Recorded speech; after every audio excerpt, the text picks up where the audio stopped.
తిరుపతి జిల్లాలో మట్కా జూదంలో పోలీసుల పాత్రపై ఎస్పీ సుబ్బారాయుడు చర్యలు చేపట్టారు. మట్కా కింగ్ పిన్ పద్మనాభంను అరెస్టు చేసి విచారించారు. పలువురు పోలీసుల సహకారంతోనే మట్కా జూదం కొనసాగుతున్నట్లు విచారణలో నిర్ధారణ అయింది. దీంతో ఇద్దరు సీఐలను, నలుగురు కానిస్టేబుల్స్లను సస్పెండ్ చేశారు. ఓ డీఎస్పీకి ఛార్జ్ మెమో జారీ చేశారు. ఇక తిరుపతి జిల్లాలో మట్కా జూదంపై మరింత సమాచారం మా ప్రతినిధి ఉమాశంకర్ అందిస్తారు. జిల్లాలో సంచలనం రేపినటువంటి మట్కా కేసులో పోలీసులు కీలక పురోగతి సాధించారని చెప్పుకోవచ్చు.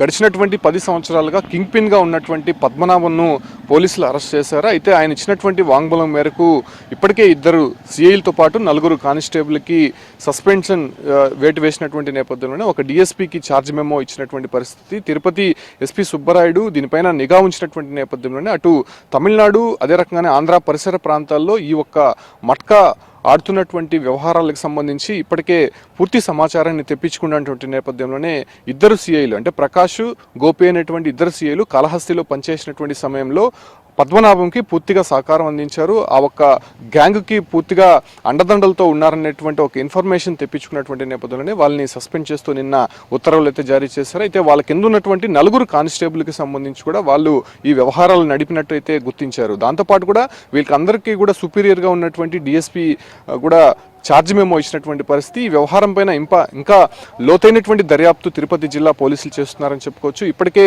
పలు ప్రాంతాల్లో గ్రూపులుగా ఏర్పడి పద్మనాభం అనేటువంటి వ్యక్తి ఈ ఒక్క మట్కా ఆడిస్తున్నట్టయితే తెలుస్తుంది. పెద్ద ఎత్తున నగదు చేతులు మారడం, అదే రకంగానే కొన్ని చెడు వ్యసనాలకు కూడా పాల్పడినటువంటి దాఖలాలు కూడా కనిపిస్తున్నటువంటి నేపథ్యంలోనే దీనిపైన విచారణ అయితే ఇప్పటికే ప్రారంభించినటువంటి పరిస్థితి. ఇప్పటికే దీనిపైన అటు జిల్లా ఎస్పీ సుబ్బరాయుడు కూడా సీరియస్ అయినటువంటి నేపథ్యంలోనే వీళ్ళకి సంబంధించినటువంటి వ్యవహారాలపైన పూర్తిగా హైకమాండ్కి అదే రకంగానే డీజీపీకి ఇచ్చినటువంటి రిపోర్ట్ ఆధారంగా ఈ పోలీసులపైన కూడా చర్యలు తీసుకున్నటువంటి పరిస్థితి కనిపిస్తుంది.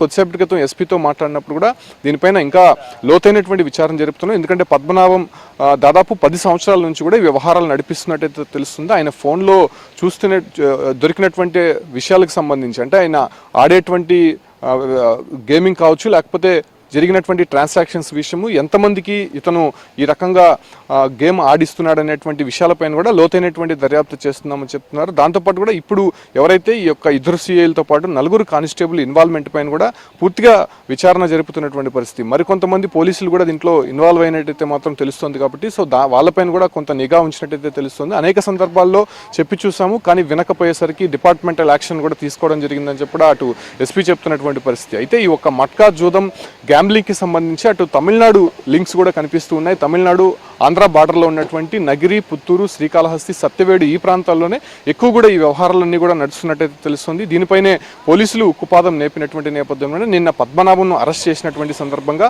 ఆయన ఇచ్చినటువంటి వాంగ్మూలము, అదే రకంగానే కొన్ని టెక్నికల్ ఎవిడెన్స్తో పూర్తిగా ఈ ఒక్క యాక్షన్ అయితే తీసుకున్నట్టయితే తెలుస్తుంది. ఇప్పటికే ఒక సిఐల్ని కొంత సస్పెండ్ చేయడమే కాకుండా వాళ్ళ దగ్గర నుంచి మరింత ఇన్ఫర్మేషన్ కూడా లాగేటువంటి ప్రయత్నం చేస్తుండటంతో భవిష్యత్తులో ఇలాంటి మట్కా కానీ జూదం కానీ ఇలాంటి వ్యవహారాలకి సంబంధించి కఠినమైనటువంటి నిర్ణయాలు ఉంటాయని చెప్పి అటు ఎస్పీ ఇప్పటికే హెచ్చరించిన నేపథ్యంలోనే వీళ్ళ వెనక ఇంకా ఎవరెవరు ఉన్నారనే దానిపైన కూడా, ఎందుకంటే కింగ్ పిన్గా పద్మనాభం ఉన్నాడు కాబట్టి ఖచ్చితంగా ఆయన వెనక పెద్ద హస్తాలే, రాజకీయ కుట్రకోణం కూడా దాగి ఉండేటువంటి అవకాశం ఉండడంతో ఆ రకమైనటువంటి విచారణ కూడా ప్రస్తుతం తిరుపతి జిల్లా పోలీసులు అయితే నడిపిస్తున్నటువంటి పరిస్థితి కనిపిస్తోంది. వీడియో జర్నలిస్ట్ పురుషోత్తంతో ఉమాశంకర్, బిగ్ టీవీ.